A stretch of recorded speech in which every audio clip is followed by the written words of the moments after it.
ये ग्राफ का last topic, ठीक है। तो अभी तक ग्राफ में हमने ग्राफिकल सॉल्यूशन सीखा, तो how we can find the solution by graph, ठीक। अब क्या बचा ग्राफ में? अब ग्राफ में जो मेन है इसका एप्लीकेशन है। सीबीएसई बोर्ड का ये कॉमन टॉपिक है कि आपको कुछ ग्राफ देंगे और फिर वहाँ से कुछ रीजन, सपोज दैट ये मेरे पास एक रीजन है, एक इक्वेशन मुझे दी गई यानी एक लाइन, इसको मैंने ऐसे प्लॉट किया, एक और लाइन मुझे दी गई, ये लाइन ऐसे क्रॉस करती है। इन दोनों लाइन से बाउंड होने के बाद मुझे एक रीजन मिल रहा है। वो रीजन क्या है? वो ये रीजन है। क्लियर? तो दैट इज मुझे एक ट्राइंगल मिला। कोई क्वाड्रिलेटरल भी ऑब्टेन हो सकता है। अब मुझे कहा जाएगा find the area of that triangle, ठीक। यहाँ पे एक्चुअली 1 2 3 तीन ट्राइंगल है, एक छोटा सा यहाँ पे भी बन रहा है। वो कोई भी ट्राइंगल आपको कहेगा और एरिया फाइंड करने के लिए बोलेगा। श्योर? बात समझ रहे हैं? तो the sub heading application of graph, application of graph.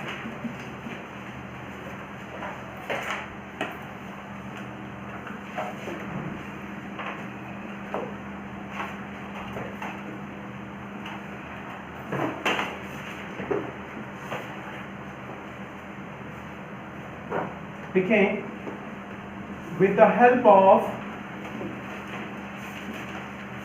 graphs we can find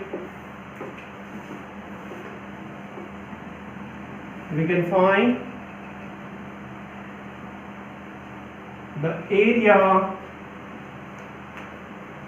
of polygons. polygons तो समझते हैं ना? What are polygons? Close figure bounded by line segment. Very good. Is circle a polygon? No. Circle is not a polygon. Why? Because it is not formed by line segment. So application number 1. अच्छा, एक और application जब topic कर रहे हैं तो पूरा ही कीजिए। With the help of graph we can find solution of system of equation।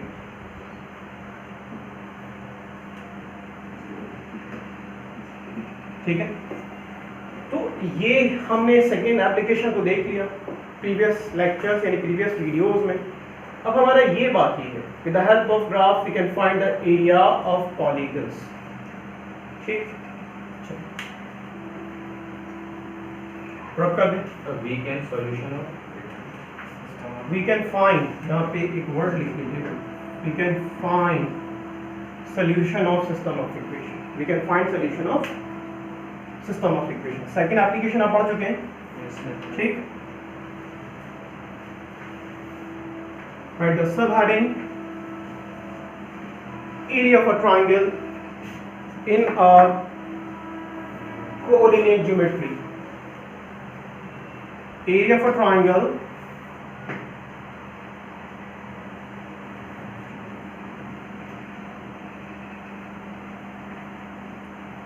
in a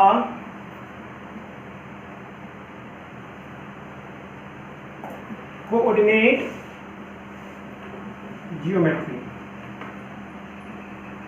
और Cartesian plane.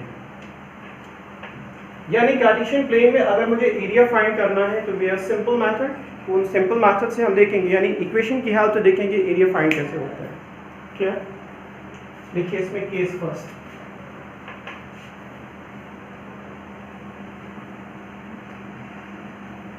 when base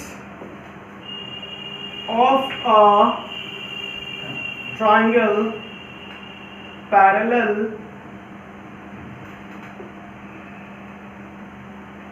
to x-axis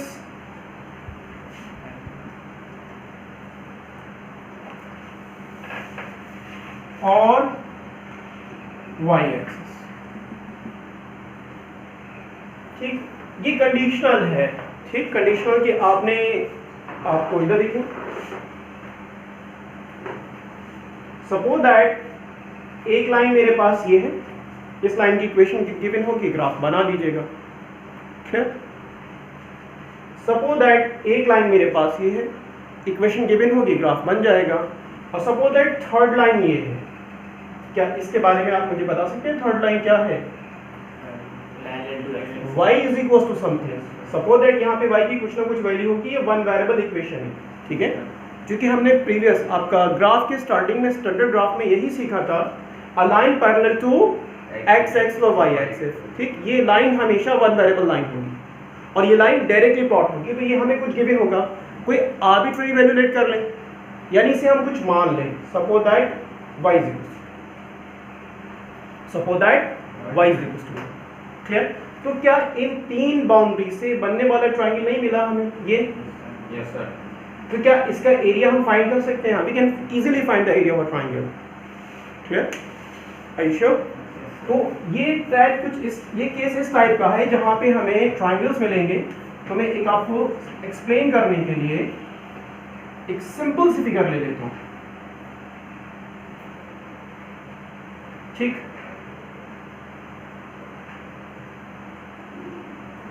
तो ये बेस जो ट्रायंगल की है वो पैरेलल टू किससे?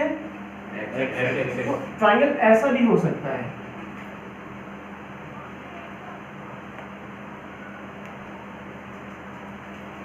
दोनों ट्रायंगल में एक ही कैलकुलेशन है, ये दो कैलकुलेशन नहीं है। देखो हमेशा कंसाइज पढ़ो, अच्छा पढ़ो, क्लियर, ढेरों मत पढ़ो के पढ़ो उसके बाद कंफ्यूज हो जाओ। तो अगर हम इसकी बात करें या ये बात करें, दोनों केस आपके यही है, दोनों में कोई डिफरेंस नहीं है। ये एरिया जिस टाइप से फाइंड किया जाएगा सेम इसी पैटर्न पे ये एरिया फाइंड किया जाएगा, क्लियर। तो हम इस ट्रायंगल को कंसीडर करते हैं, आई श्योर। सबसे पहला काम एग्जामिनर आपसे कहेगा find the coordinate of ABC. क्या कहेगा? Find the coordinate of ABC. तो इसका कोऑर्डिनेट आप कैसे फाइंड करोगे? क्योंकि ग्राफ आपके पास है, यहां से परपेंडिकुलर ड्रॉप करोगे। क्या मैं इसको रब कर दूं? चले रब दिस, क्योंकि आप एक जगह कंसंट्रेट करो। मैंने आपको यहां दिया ना एक्स एक्सिस और वाई एक्सिस, वो कोई भी ट्रायंगल है, ठीक है। तो ये परपेंडिकुलर सीधा कहां जाएगा? Clear, are you sure? इसकी कोई वैल्यू आएगी 5, 6, 7, 8 जो भी आएगी आप इसे रीड कर लीजिएगा। सपोज दैट ये वैल्यू मुझे मिली x1, कोई प्रॉब्लम? Are you sure? यहां से एक परपेंडिकुलर यहां ड्रॉ कीजिएगा और सपोज दैट ये वैल्यू मुझे मिली, क्या मिली? y1। तो इस पॉइंट का कोऑर्डिनेट मेरे पास क्या मिला? x1 y1, are you sure? और इधर देखो, एक मेरे पास लाइन AB है और एक लाइन मेरे पास AC है, श्योर। एक्चुअली तो ये लाइन सेगमेंट्स हैं, लेकिन अगर हम इसको एक्चुअली प्लॉट करें तो लाइन ही आएंगे ना, आप बात समझ रहे हैं? तो एक लाइन सेगमेंट या लाइन मेरे पास AB है और दूसरी लाइन सेगमेंट या लाइन मेरे पास AC है। तो क्या हम ये नहीं कह सकते ये इन दोनों पॉइंट का, यानी इन दोनों लाइन का पॉइंट ऑफ इंटरसेक्शन है? क्या हम ये नहीं कह सकते कि इन दोनों लाइन का ये यूनिक सोल्यूशन है? यूनिक सोल्यूशन कब होता है? जब दो लाइन इंटरसेक्ट करें। क्या ये लाइन इंटरसेक्ट नहीं करेगी? करेगी, आर यू श्योर? ठीक। तो दैट इज हमने परपेंडिकुलर ड्रॉ करके इन दोनों लाइन का सोल्यूशन फाइंड कर लिया। अब इसी टाइप से एक परपेंडिकुलर यहां ड्रॉ कीजिए, लेट इसको आप x2 ले लीजिए। यहाँ पे एक वैल्यू आएगी, वो क्या होगी? सपोज दैट यहाँ पे y2, ठीक। तो इस पॉइंट का कोऑर्डिनेट मेरे पास कितना हुआ? x2, y2, are you sure? फिर एक परपेंडिकुलर यहां से ड्रॉ कीजिए, ये कितना मिला? x3। लेकिन ये जो इसका कोऑर्डिनेट है, ठीक, इसे क्या बोलते हैं? एब्सिस। और ये y को क्या बोलते हैं? कोऑर्डिनेट। तो यहाँ का जो कोऑर्डिनेट है वो क्या होगा? y2 ही होगा, यानी कि इसका पॉइंट का कोऑर्डिनेट होगा x3, y2, ठीक, आर यू श्योर? ये बात समझ गए? नो, एरिया ट्रायंगल क्या होता है? Half product of base into its corresponding height. Corresponding height समझते हैं ना? इसको मैं लेटर में बाद में एक्सप्लेन करूंगा। तो यहाँ पे हमने एक पॉइंट दिया D, ठीक। तो AD is the perpendicular height, तो इट्स करस्पॉन्डिंग हाइट। और इसको हम लिख सकते हैं हाफ बेस को हम लिख सकते हैं BC and AD is the height, यही हाइट है इसकी। And sure, clear. अब बैक जाइए क्लास 9 में, या तो आप फिजिक्स में जाइए या फिर आप कोऑर्डिनेट ज्योमेट्री में जाइए जहां पे आपने एक्स्ट्रा असाइनमेंट्स को सॉल्व किया था। ठीक, फिजिक्स में आपने डेरिवेशंस किया होगा, equation of motion, first equation of motion, second equation motion and the third equation of motion. ठीक है, तो वहां पे कुछ बेसिक कैलकुलेशंस आए थे आपके पास। वो क्या कैलकुलेशन थे? सपोज दैट ये एक लाइन है LM, ठीक, parallel to the x axis. मुझे इसकी लेंथ फाइंड करनी है, तो लेंथ फाइंड करने का मेथड क्या था? यहां से एक परपेंडिकुलर ड्रॉ कीजिए x2, यहां से एक परपेंडिकुलर ड्रॉ कीजिए x1। तो इस ln की जो लेंथ होगी lm is equal to x2 minus x1 unit. यहाँ मीटर सेंटीमीटर नहीं चलता, यूनिट चलता है। ठीक, तो अगर लाइन x के या फिर y के पैरेलल हो तो उसको फाइंड करने का यही मेथड है कि आप उनके एब्सिसा का डिफरेंस ले लीजिए बस। ठीक, तो अगर लाइन x के पैरेलल है तो एब्सिसा का डिफरेंस लेंगे। अगर आपसे कहा जाता सपोज दैट ये मेरे पास लाइन है, इसकी लेंथ क्या होगी? देखो, अगर लाइन पैरेलल है किसके? y के, तो सीधा क्या करो, इसके ऑर्डिनेट पे परपेंडिकुलर ड्रॉ करो। ठीक, तो हमने y पे इसके ऑर्डिनेट ऑब्टेन किए। सपोज दैट इसको y2 लीजिए, इसको y1 लीजिए। तो ये जो लेंथ है, सपोज दैट इसको हम AB माने, तो AB is nothing equal to y2 minus y1। Similarly यहाँ पे ऑब्जर्व करो, इधर देखो, BC को आप फाइंड कर सकते हो। क्या लिख सकते हैं BC को? Now BC is equal to कितना? x3 minus x2। अग्री करते हैं? Are you sure? यहाँ मीटर सेंटीमीटर नहीं होगा, यूनिट्स होगा। ठीक, और इसका परपेंडिकुलर क्या है? देखो यहाँ से आने वाले परपेंडिकुलर, देखो इधर देखो, देखो कहाँ पहुंचे? y1 y2। ऐसा कोई प्रॉब्लम नहीं है कि ऊपर वाला y2 की नहीं, ये अजम्पशन है आप जो ले। ठीक है, तो हम AD को लिख सकते हैं। क्या लिख सकते हैं AD को? y1 minus y2। देखो हमेशा इधर देखो, बड़े को छोटे में से माइनस करना। क्या छोटे को बड़े में से? फिर आपको मॉड लेना पड़ेगा। क्या लेंगे? मॉड। मॉड का काम ये होता है कि नेगेटिव वैल्यू को पॉजिटिव करके आपको देगा। ठीक है, मॉडुलस फंक्शन देखेंगे, मॉड का यूज है, इसमें एप्लीकेशन आएगा। ठीक है, I show y2 minus y1, y1 minus 2 कुछ भी कर सकते हैं, लेकिन ये value length can never be negative. Length कभी नेगेटिव नहीं होती, हमेशा बड़े को छोटे में से घटाएंगे। अच्छा, आप बात बताएं, आपको बेस मालूम चल गया, आपको हाइट मालूम चल गया, तो एरिया ट्रायंगल नहीं फाइंड कर सकते?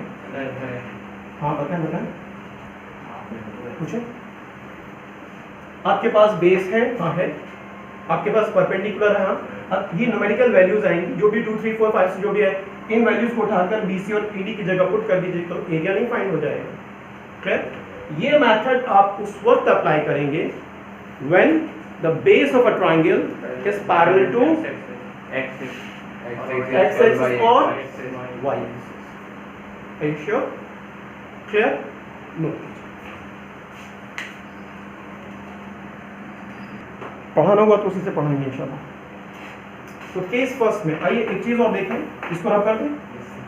तो इफ अ ट्रायंगल, अगर बेस ट्रायंगल की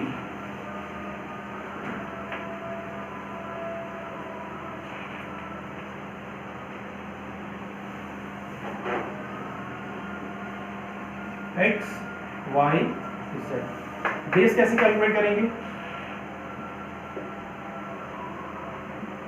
y2 y1, कितना हो गया बेस? y2 माइनस, ये हो गया इसका परपेंडिकुलर, यहां से आएगा, यहां से आएगा। ठीक, ये सपोज दैट क्या ले लें? x1 x2, तो क्या होगा ये हमारे पास? x2 sorry x1 minus x2, जो कि नेगेटिव में जितना छोटा होता है ना उतना बड़ा होता है। ऐसे देखो मैं बता दूं, ये अगर -2 है तो ये -5 ले लें, तो -2 में से -5 करोगे। ठीक, तो कितना आएगा? -2 + 5 कितना आ गया? 3 यूनिट पॉजिटिव आ गया। और अगर आप -5 में से -2 घटा दे तो क्या आता? -5 माइनस माइनस बिकम कितना आ गया? -3। और length can never be negative. अगर ये सिचुएशन आ जाए करे तो ये दो लाइन बना दिया करो, इन दोनों लाइन को बोलते हैं मॉड। जब ये मॉड से बाहर नंबर आएगा तो क्या बनेगा? ठीक, अलाउड है, क्योंकि कैलकुलेशन एरर नहीं है, ये कैलकुलेशन एरर नहीं है, लेंथ नेगेटिव नहीं होती, बस ये मिसकंसेप्ट है।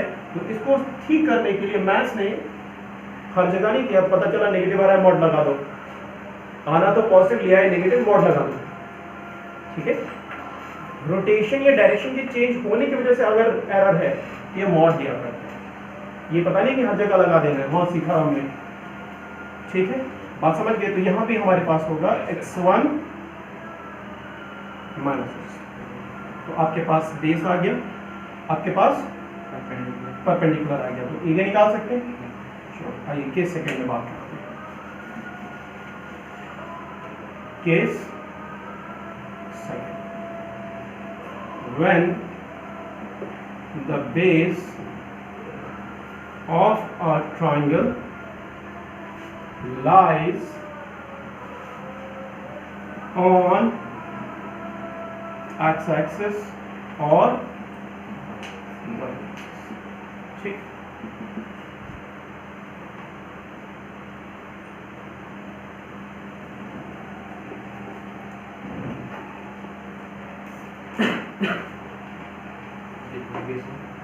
तीन केस है, एक और केस आएगा,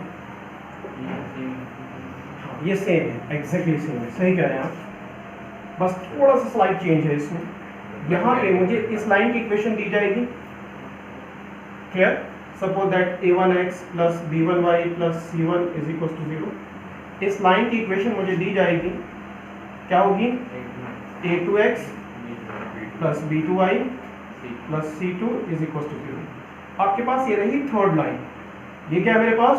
थर्ड लाइन। इस लाइन की इक्वेशन कौन बताएगा? Very good, very good, y is equal to 0। तो हमने स्टडी किया था, क्लियर? ग्राफ के फर्स्ट सेक्शन में, ग्राफ के फर्स्ट सेक्शन में ऐसा कुछ लोग बोलते हैं ना कि अगर आपने ये नहीं पढ़ा तो हमारा पुराना लेक्चर देख लीजिए, पुराना वीडियो देख लीजिए। ठीक है, तो अगर आपने ये नहीं पढ़ा तो आप स्टैंडर्ड ग्राफ के कुछ ग्राफ्स को वहां देख लीजिएगा, मिल जाएगा। तो y इज इक्वल टू 0, ये आपके पास तीनों लाइन गिवन होंगी, ये लाइन भी गिवन होगी, ये लाइन भी गिवन होगी, और y इक्वल टू 0। क्या y equal to 0 line x axis नहीं होगी? तो क्या इस रीजन से बाउंड होने वाला ये ट्रायंगल आपको नहीं मिला? Are you sure? ठीक, तो इसका एरिया वैसे ही फाइंड होगा जैसे आपने पहले फाइंड किया। तो पहले आप क्या करेंगे? इसका बेस कैलकुलेट कर लेंगे। बेस देखिए, इस पॉइंट का कोऑर्डिनेट क्या होगा? इस पॉइंट का कोऑर्डिनेट लेट करते हैं, सपोज दैट x2, 0। यहाँ पे y की वैल्यू तो होगी नहीं, 0 है। आप जानते हैं, सुनिए, नहीं जानते तो सीखें इसको। x एक्सिस पे लाई होने वाला पॉइंट इस फॉर्म का होता है, x की वैल्यू होती है, y 0 होता है। y एक्सिस पे लाई करने वाला पॉइंट हमेशा इस फॉर्म का होता है। ठीक, ओरिजिन पे लाई करने वाला पॉइंट हमेशा इस फॉर्म का होता है, और क्वाड्रेंट में लाई करने वाला पॉइंट इस फॉर्म का होता है। ये पॉइंट हो गया x एक्सिस का, ये पॉइंट हो गया y एक्सिस का, ये पॉइंट हो गया ओरिजिन का, और ये पॉइंट हो गया क्वाड्रेंट का। किसका? क्वाड्रेंट का। First, second, third, fourth. ठीक, ये चार क्वाड्रेंट होते हैं, ये क्वाड्रेंट में लाई करेगा। ठीक है, ये जनरल है। नेगेटिव पॉजिटिव तो हम अज्यूम वो खुद देखते हैं क्वेश्चन में कहाँ लाई करेगा। तो इस पॉइंट का कोऑर्डिनेट होगा x2, 0, और इस पॉइंट का कोऑर्डिनेट होगा मेरे पास, क्या ले लें, कुछ भी अज्यूम कर लो, कोई प्रॉब्लम नहीं है, x1, 0। ठीक है, x1, 0, और इस पॉइंट के कोऑर्डिनेट को ले लीजिए यहाँ पे x3, y1। ठीक, ये तीनों ग्राफ के ये जो पॉइंट्स कोऑर्डिनेट ट्रायंगल के हैं, तो जब आप ग्राफ प्लॉट करोगे यहीं से रीड कर लोगे, ये आपको दिखाई दे जाएगा, ये भी आपको दिखेगा, और ये पॉइंट भी नहीं दिखाई दे तो क्या करेंगे? परपेंडिकुलर ड्रॉ करके आप यहाँ से x y की वैल्यू फाइंड कर लीजिएगा। ठीक, तो क्या बेस आपकी ट्रायंगल की BC नहीं हो गई? क्या BC को आप ये नहीं कर सकते, क्योंकि परपेंडिकुलर ड्रॉ करने की जरूरत नहीं, x2 में से x1 माइनस कर दें। Are you sure? क्या ट्रायंगल की हाइट यानी एल्टीट्यूड जिसे कहते हैं, एल्टीट्यूड कितना हमारे पास, सपोज दैट इस पॉइंट को यहाँ से ये एक लाइन होगी ग्राफ पे, इस पॉइंट को डी मार्क कर दीजिए, तो क्या ए डी ना कह दें, ए डी क्या होगा, इधर देखिए y1, और यहाँ से डी से परपेंडिकुलर देखिए कहाँ आएगा, ओरिजिन पे, ओरिजिन पे कितना होगा y 0, और यहाँ पे y कितना होगा y1, तो क्या क्या क्या होगा y1 minus 0 that is y1। ठीक, हमें कितना मिला y1, क्या हमें बेस मिल गया, क्या हमें एल्टीट्यूड मिल गया, तो बेस एल्टीट्यूड आने के बाद क्या बचा, एरिया ट्रायंगल, एरिया ट्रायंगल क्या होगा, हाफ बोलो base into, are you sure, ये case second is similar to the case first, कोई इसमें स्पेशलिटी नहीं है, इसमें कोई स्पेशलिटी नहीं है, जो आपने फर्स्ट में किया था वही सेकंड में, बस ये इतना हुआ कि एल्टीट्यूड छोटा होकर के y1 बन गया और यहाँ से आपने परपेंडिकुलर्स को नहीं, पर कैलकुलेशन वही है जो आपने फर्स्ट में किया। ठीक, नोट कीजिए।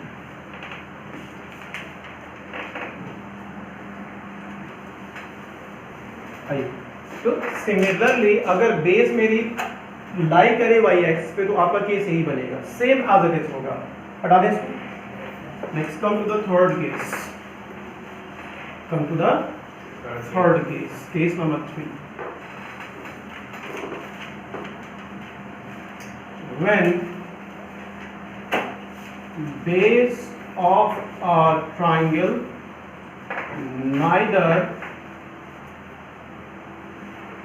parallel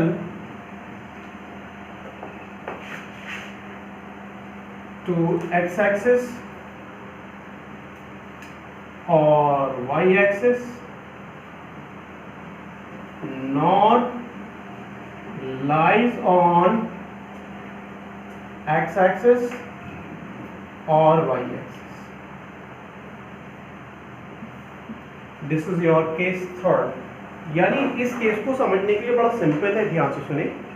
या तो इसमें केस फर्स्ट भी वैलिड नहीं है, बोर्ड पे ध्यान दें, बोर्ड पे, ना तो इसमें केस फर्स्ट वैलिड है और ना केस सेकंड वैलिड है, तभी तो ना तो पैरेलल है हमारा बेस और ना ही लाई कर रहा है। यानी हम कह सकते हैं कि आपका जो ट्रायंगल है, ठीक है, सपोज दैट कुछ इस टाइप का है, इस लाइन की इक्वेशन आपके पास होगी, ठीक, इस लाइन की इक्वेशन को कुछ लेट कर लीजिए, कोई भी लेट कर लीजिए, ये आप इसको मान लीजिए, बाद में लिखेंगे, ठीक है। सपोज दैट सेकंड लाइन मेरी ये है और थर्ड लाइन मेरी ये है, ये तीन लाइन मेरे पास है। अब सही बताओ कि ट्रायंगल की साइड ही बेस बनेगी, ठीक, या तो मेरी बेस ए बी होगी, या फिर मेरे पास बेस बी सी होगी, या फिर बेस मेरे पास ए सी होगी।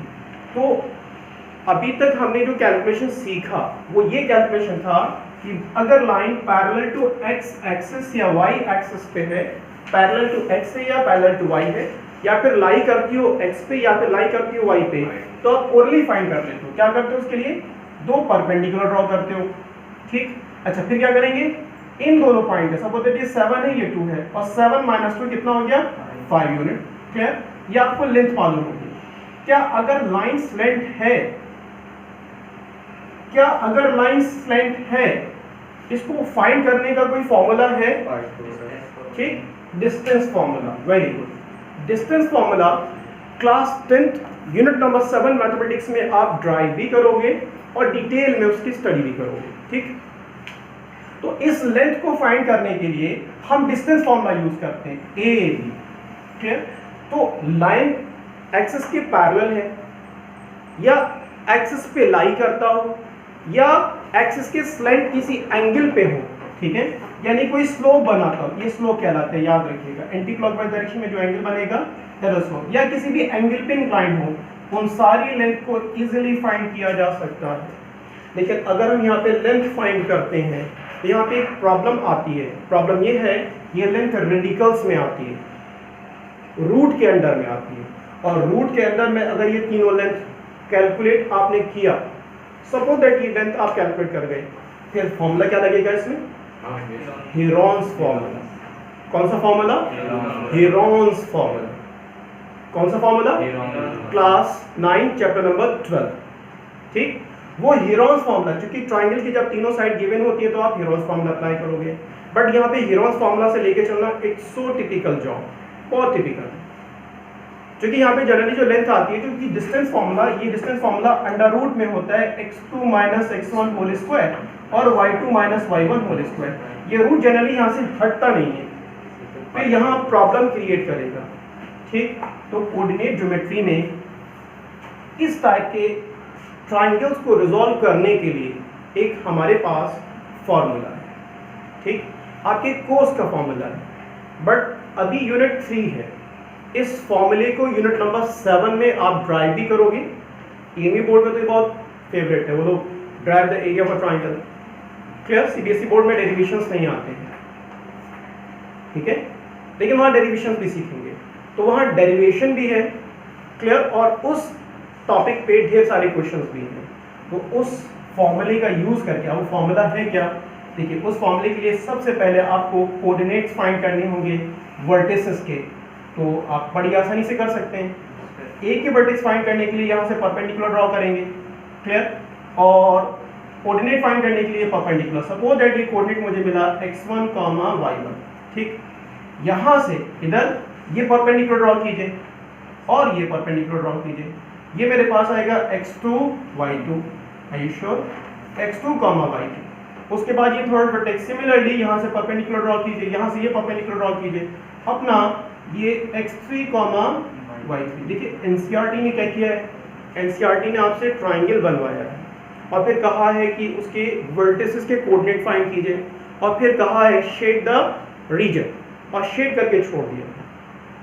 तो अगर इसका एरिया अगर हम फाइंड करना चाहें तो एरिया ट्राइंगल हमारे पास होगा, area triangle is equal to half x1 y2 minus y3 plus x2 y3 minus ये फॉर्मूला, चलिए मैं छोटा करके लिखूंगा, देखिए आप देख पा रहे हैं, एक बार चेक कर लीजिए, y3 minus y1 plus x3 में यहाँ छोटा ये दिख रहा है, देखिए area triangle is equal to half x1 y2 minus y3 plus x2 y3 minus y1 x3 y1 minus y2। ठीक है, इस फॉर्मूला के साथ एक लिमिटेशन है, एक खराबी है, एक बुराई है। ठीक है, ये हमेशा एंटी क्लॉकवाइज डायरेक्शन में काम करता है। इसको अगर यानी B को मैं इधर शिफ्ट कर दूं, बात समझ रहे हैं, ये वाला पॉइंट पे अगर उधर शिफ्ट कर दूं तो और इसको इसे कीजिए, सॉरी उधर शिफ्ट मत कीजिए, एक काम कीजिए, आप एरिया को इधर से कैलकुलेट करना शुरू कीजिए, मतलब x1 y1 इसको x2 y2 कर दीजिए, बस B को शिफ्ट मत कीजिए, आप क्या कीजिए, इसको सिर्फ x2 y2 अज्यूम कर लीजिए, तब ये कैलकुलेशन क्लॉकवाइज सेंस में होगा। ये एंटी क्लॉकवाइज सेंस में पॉजिटिव एरिया देता है, ये किस सेंस में देगा, एंटी क्लॉकवाइज। ठीक, और अगर इसको क्लॉकवाइज सेंस में कैलकुलेट करेंगे तो क्या होगा, ये नेगेटिव एरिया देगा, और क्लॉकवाइज सेंस में। ठीक, तो पॉजिटिव एरिया आपको एंटी क्लॉकवाइज सेंस में होगा, क्लॉकवाइज आपको नेगेटिव चार्ज में होगा। ठीक है, बात समझ रहे हैं, बी पॉजिटिव। देखो इस प्रॉब्लम को रिजॉल्व करने के लिए आप सबसे पहले ट्राइंगल को कार्टेशियन प्लेन में प्लॉट कर लीजिए, फ्री है, ऐसा नहीं करेंगे कि स्केल से लेके क्या करेंगे, ये एक्सिस मार्क करेंगे, जस्ट एक फ्री हैंड स्केच ले लीजिए, ये पॉइंट ये पॉइंट ये पॉइंट ये आ गया। ठीक, अब उसके बाद उसको लेवलिंग कीजिए ए बी सी। क्लियर, अब एबीसी में डायरेक्शन आपके ऊपर है कि आप एंटी क्लॉकवाइज में जाएंगे या क्लॉकवाइज में जाएंगे। ठीक, एंटी क्लॉकवाइज जाते हैं तो आपको कंफर्म है मेरी एरिया पॉजिटिव आएगा, यानी कि मुझे मालूम है कि मेरे कैलकुलेशन में कोई एरर नेगेटिव नहीं हो सकता। अगर आप इसको लोकेट ही नहीं करते हैं तो फिर एक प्रॉब्लम हमें ये रहेगी, सपोज दैट बाय फॉल्ट मैंने लोकेट नहीं किया, मैं अवेयर भी नहीं था कि वो क्लॉकवाइज है या एंटी क्लॉकवाइज है। ठीक, सपोज दैट जो मैंने अज्यूम किया था, अजम्पशन तो मेरा था ही नहीं कोई भी, यानी डायरेक्ट मैंने कैलकुलेट किया। ठीक, बात समझ रहे हैं? ऐसा कार्टेशियन प्लेन यानी चैप्टर 7 में होगा, लेकिन चैप्टर 3 में तो प्लॉट कर चुके होंगे, तो इसलिए प्रॉब्लम नहीं आनी है। बाय द वे, पॉजिटिव और नेगेटिव को डिफरेंशिएट करने के लिए आपको मेथड दे रहा हूँ, क्या करना है। सपोज दैट आपने उसको प्लॉट ही नहीं किया, तो डायरेक्शन आपको मालूम नहीं था। जब आपको डायरेक्शन नहीं मालूम था तो आपका आंसर पॉजिटिव नेगेटिव कंफर्मेशन के साथ नहीं रहेगा। आपका डाउट ये रहेगा, क्या आप जानते हैं कि क्लॉकवाइज सेंस में नेगेटिव आएगा, कहीं ये नेगेटिव तो नहीं था। ऐसा भी तो हो सकता है कि आपका कैलकुलेशन एरर की वजह से नेगेटिव हो। नहीं बात समझी? आपने एंटी क्लॉकवाइज ही लिया है बट आपको मालूम नहीं है, और आपने कोई कैलकुलेशन मिस्टेक की, जिस मिस्टेक की वजह से आंसर क्या था, नेगेटिव, लेकिन वो आंसर क्या आना था, पॉजिटिव। मिस्टेक होती हैं, खूब होती हैं। मैथमेटिक्स में एक सैचुरेशन टाइम आता है, आप पढ़ें, पढ़ते पढ़ते पढ़ते एक सिचुएशन आती है जब 2 to the 4 की जगह 2 to the 11 होना शुरू हो जाता है, 2 to the 20 होना शुरू हो जाता है। अब माइंड सैचुरेट हो चुका है, काम नहीं। एग्जाम में मेजर स्टूडेंट के साथ ये प्रॉब्लम होती है, पता चला कि वो 2 + 2 4 नहीं, 2 + 2 8 कर रहा है। मेजर स्टूडेंट के साथ ये प्रॉब्लम होती है, और वो कहते हैं कि पेपर बहुत अच्छा हुआ था, लेकिन अपने पेपर को वो देखें तो उन्हें पता चलेगा वो 2 + 2 6 या 2 + 2 वो 0 कराएंगे। ये तब होता है जब दिन भर रात भर आप बैठ के मैथ्स की पढ़ाई करते हो। सबसे ज़्यादा शायद आप आस्तीन चढ़ा के मैथ्स ही पढ़ते हो, और फिर रिजल्ट्स आते हैं तो बड़ा अजीब लगता है कि इतनी मेहनत की फिर भी मार्क्स अच्छे नहीं थे। बात समझ गए? तो इस सिचुएशन को हैंडल करने के लिए सबसे आसान मेथड ये है, क्या है, क्लियर? आप पहले प्लॉट करें। प्लॉट करने के बाद अपना डायरेक्शन खुद लोकेट कर लो कि आप क्लॉकवाइज सेंस में जाना चाहोगे या एंटी क्लॉकवाइज सेंस में जाना चाहोगे। आप बी पॉजिटिव, आप हमेशा अपनी लाइफ में भी पॉजिटिव रहिएगा, कभी नेगेटिव थिंकिंग मत रखिएगा, हमेशा खुश रहेंगे। और अगर आप नेगेटिव सोचते हो किसी के बारे में, क्लियर? आप बात समझ रहे हैं? बी पॉजिटिव, हमेशा पॉजिटिव। तो आप पॉजिटिव एंटी क्लॉकवाइज को ही प्रेफर कीजिएगा। बाय द वे, आप पे अपने आप पे कमांड है और कैलकुलेशन आपने चेक किया और नेगेटिव आ रहा है, तो क्या करें, उसे रब कर दें? नहीं नहीं, मैथ्स में एक ऑपरेटर दिया है, उस ऑपरेटर को बोलते हैं मॉडुलस ऑपरेटर। ठीक, वो ऑपरेटर क्या करता है, वो ऑपरेटर, ये जो 2 लाइन आप देख रहे हैं ना, ये क्या मैं इसको रब कर दूं कंफ्यूजन से हटाने के लिए, वरना आप कंफ्यूज होंगे, क्योंकि ये तो आप देख चुके हैं। तो आप क्या करेंगे, ये 2 बड़ी बड़ी लाइन बना देंगे। इसका काम क्या होगा, suppose that area triangle is equal to, final calculation के बाद -20 सेंटीमीटर स्क्वायर या मीटर स्क्वायर, सपोज दैट ये आया। तो जब ये 2 लाइन आप हटाओगे, जब ये 2 लाइन यहाँ से हटोगे, तो ये वैल्यू आपको एब्सोल्यूट मिल जाएगी, कितना, 20 स्क्वायर यूनिट्स। बस इसका काम ये है, ये नेगेटिव वैल्यू को पॉजिटिव बना के आपको देता है, क्योंकि आपका कैलकुलेशन एरर नहीं है, रोटेशन एरर है। भाई मैंने प्लस माइनस में मिस्टेक नहीं किया सर, मेरी मिस्टेक बिल्कुल कहीं नहीं है, बट वो बाय फॉल्ट, ठीक, वो उधर से लेने की वजह से, मतलब हुआ कुछ ऐसा होगा 2 - 1 और 1 - 2, ठीक है, ये रोटेशन की वजह से चेंज हुआ ना, हमने 1 को आगे पीछे किया, तो आंसर क्या आ गया, नेगेटिव। तो इसको रब नहीं करना है, कैंसिल आउट नहीं करना है, तो आप हर स्टेप में ये 2 लाइन बना देंगे, दैट इज मॉड बना देंगे, और मॉड को जब लास्ट स्टेप में रिमूव करेंगे तो वो खुद ऑटोमेटिकली पॉजिटिव कन्वर्ट होकर मिल जाएगा। ठीक है, आई श्योर? तो ये बात याद रखिएगा, एंटी क्लॉकवाइज डायरेक्शन में ये पॉजिटिव एरिया देगा और क्लॉकवाइज डायरेक्शन में नेगेटिव एरिया। अब एक बात लास्ट आखिरी, क्या ये केस, ये फॉर्मूला यही वैलिड है? नहीं नहीं, ये फॉर्मूला हर केस में वैलिड है। ये फॉर्मूला केस फर्स्ट को भी डील करता है, ये फॉर्मूला केस सेकंड को भी डील करता है, इटसेल्फ अपने आप को भी डील करता है। ठीक, यानी कि बेस मेरी पैरेलल है, ओवरलैप है, स्लैंट है, क्लियर, कोई प्रॉब्लम नहीं, आप इस फॉर्मूले को हर जगह अप्लाई कर सकते हो। ये फॉर्मूला आया कहाँ से, क्लियर? देखो पढ़ाई में टीचर को हमेशा क्या, वो कहते हैं ना कि बिल्कुल ट्रांसपेरेंसी होनी चाहिए। ट्रांसपेरेंसी, ट्रांसपेरेंसी समझ रहे, छुपाना नहीं चाहिए। टेम्परेचर टू हाई हो गया, टू हाई हो गया,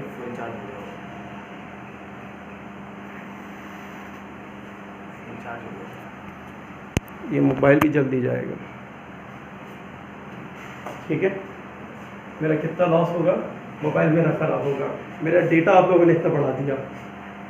ठीक, चलो, तो हम बात कर रहे थे कि ट्रांसपेरेंसी, ये फॉर्मूला आपको चैप्टर नंबर 7 NCERT में मिल जाएगा।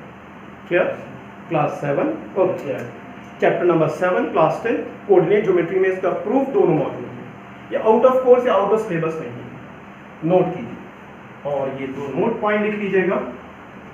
इन anti clockwise direction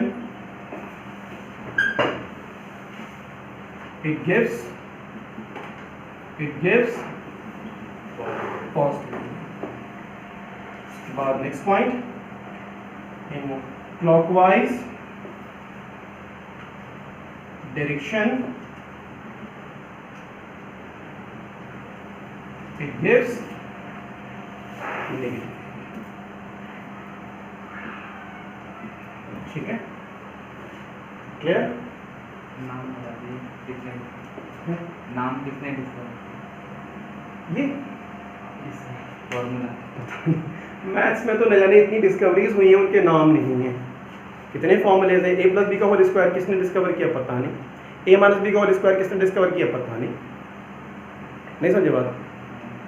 are you sure? A minus B का होल क्यूब किसने डिस्कवर किया पता नहीं, 2 + 2 = 4 किसने किया मुझे नहीं मालूम। हाँ, 0 आर्यभट्ट ने किया ये मुझे मालूम। ठीक, यू श्योर? बहुत सारे थ्योरम्स है, थियोस थ्योरम है, पाइथागोरस थ्योरम है। ठीक, क्लियर? उनके नाम है कि इन मैथमेटिशियन ने दिया। तो इंशाल्लाह कंटिन्यू करेंगे लेटर ऑन नेक्स्ट क्लास में। अस्सलामु अलैकुम व रहमतुल्लाहि व बरकातहू।